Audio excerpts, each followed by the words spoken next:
Bien, a esta hora conectamos con Mega Noticias Plus Prime de nuestro canal Mega Plus, donde Juan Manuel Astorga entrevista en vivo a la ministra de Educación, Marcela Cubillos.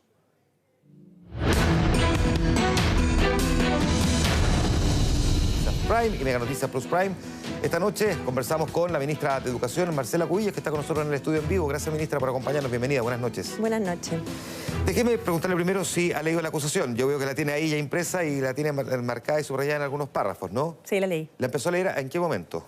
Bueno, había leído algunos borradores que habían circulado y cuando al final la publicó un medio hoy día, la subieron tarde, la alcancé a leer y ver si era más o menos lo mismo que había estado circulando. Había sido una duda porque temprano, desde que se presentó, nosotros la estuvimos buscando, la estuvimos pidiendo y no estaba la acusación. Entonces no quedaba muy claro si se había presentado o no se había presentado en estricto rigor físicamente. ¿Le pasó lo mismo? Sí, ahí como que entiendo que diputados reclamaron, no había mucha claridad con lo que ocurrió y yo creo que estas cosas, bueno, mientras antes sean transparentes y podamos todos también conocer de qué uno lo acusan es siempre bueno. Yo sé que recién está revisando, pero déjeme por lo menos citarle algunos de los puntos, porque la acusación está dividida como en algunos capítulos, ¿no? Pero plantea, entre otras cosas, por lo menos en el borrador que nosotros alcanzamos a revisar, en que usted ha faltado a la verdad y ha cometido faltas a la probidad porque ha querido transmitir su visión del sistema de admisión escolar a los apoderados en desmedro de la normativa para imponer su proyecto de admisión justa.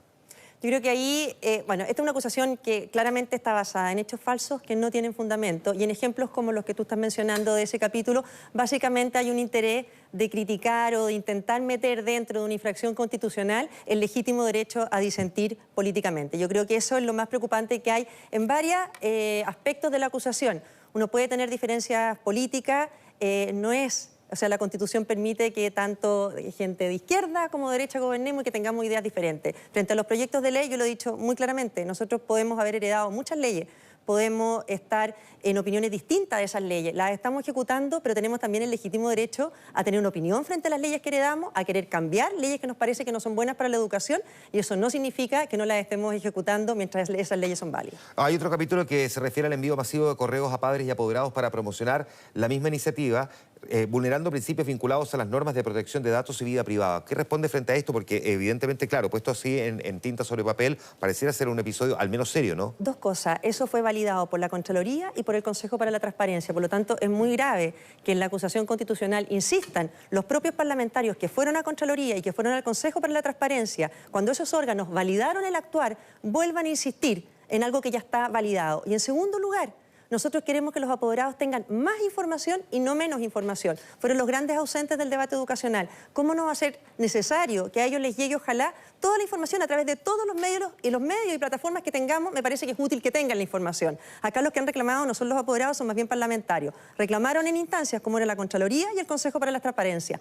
Ambos organismos dijeron que era legal el actuar del Ministerio de Educación, por lo tanto no se entiende que en una acusación lo incorporen. Entonces, cuando ellos plantean, por ejemplo, que usted dejó sin aplicación la ley al dilatar el nombramiento de autoridades, contrató menos funcionarios de los autorizados, no asegura la adecuada infraestructura de trabajo, no toma medidas ante el nacimiento de próximos nuevos servicios locales, entre otras omisiones. ¿Qué responde frente a ese punto de la acusación? Al revés, nosotros estamos cuidando la educación pública. Nosotros nos hemos preocupado, nos tocó heredar un año de autoridades designadas por la presidenta Bachelet a fines del 2017. El primer año de implementación de la educación pública eran autoridades que fueron designadas para que duraran un año en que nosotros no las teníamos que cambiar.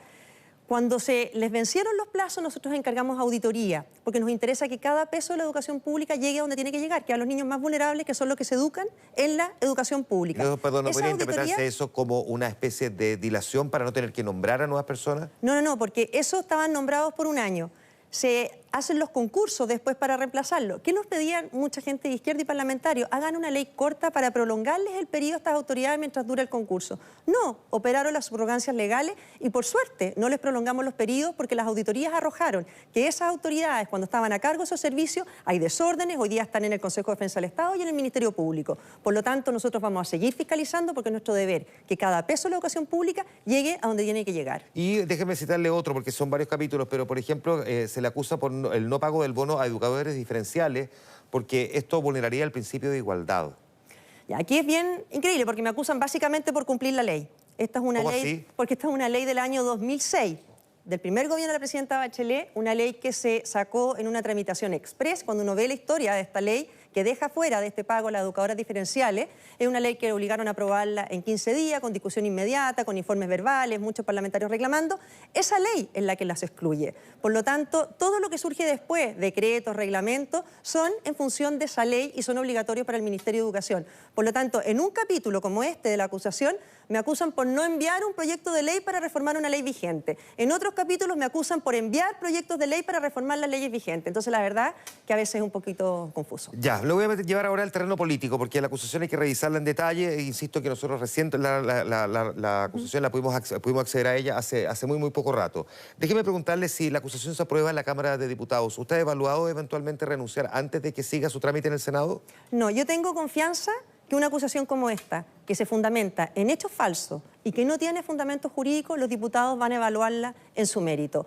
Uno puede tener diferencias políticas agudas, grandes, con muchas personas, pero de ahí a decir que al emitir una opinión política o al gobernar o al levantar nuestra agenda se está infringiendo la Constitución, hay un trecho muy grande. Por lo tanto, yo confío acá en que muchos diputados, que también me lo transmiten y me lo dicen, tengo diferencias políticas contigo, con lo que estás levantando, con tu agenda, pero tienes derecho a levantarla. Yo creo que eso es parte de la democracia, de la libertad de expresión y del derecho a tener diferencias políticas. Ya, pero esa es su confianza. Y en el caso de que se le caiga la confianza por la Cámara de Diputados llegar a aprobarla, ¿ha evaluado o pensaría eventualmente en evaluar la renuncia? No, porque vuelvo a decir, yo creo que cuando hay una acusación que tan claramente se fundamenta en hechos falsos y que no tiene razones jurídicas y que además los hechos que aquí se sostienen han sido desacreditados por los organismos del Estado, como es la Contraloría General de la República. Tengo solo dictámenes y resoluciones de la Contraloría que valían nuestro actuario. Se lo pregunto más bien por una cuestión política. Si eventualmente, se lo voy a plantear de otra manera, si eventualmente esta acusación constitucional empieza a provocarle algún daño al gobierno, ¿usted evaluaría en ese caso dejar el cargo?